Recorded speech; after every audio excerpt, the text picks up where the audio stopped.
We've been adopted into the royal family.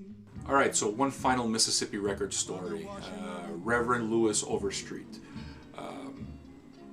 It's gospel. He's a reverend. Picked this up at a record store, decided, yeah, man, I like gospel. I'll check this out. Wound up loving it. I wound up loving this record way more when I actually read the liner notes. Let me tell you all about it.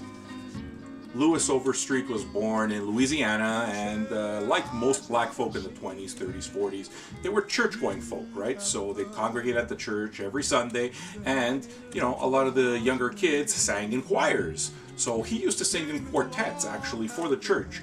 The thing is that there was something that kind of bothered him a little bit.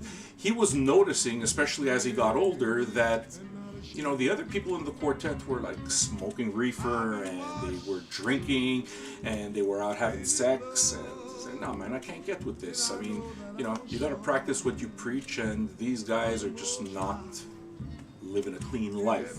So he decides right then and there, nah man, I'm not joining any more quartets. The next quartet is gonna be comprised of my 4 sons. Okay, fast forward a bunch of years, 20 years or so. He's got 4 sons, exactly like he said 20 years before, right? Okay, they're obviously singing in the church choir.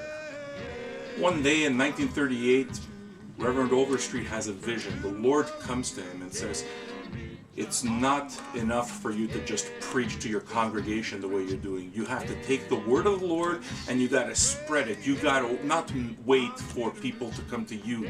You have to take the message to the people. So that's exactly what he did. Thing is, he doesn't know music other than singing, and his sons are the ones singing. He goes to a pawn shop, buys himself a Gibson guitar, spends $200 on it. He has absolutely no idea how to play this thing. All of a sudden, a week later, he finds he knows how to play it. It's like he just figured it out. It's like God gave him the gift. So how are you going to figure this out? What he did was he mounted speakers on top of his car, and he'd pack up his 4 kids. So what they would do is they'd travel around, and he'd play his guitar, and one of his sons would play the drums, and they'd have tambourines and stuff like that, and they'd go from place to place and sing for the people, and like it would be kind of like a live gospel concert in the middle of the street. In doing so, obviously people will congregate, and that's where it is that the minister preaches the word. So the story doesn't go much further than that, but I think that that's interesting enough for me to talk about. So later man, hope you liked it.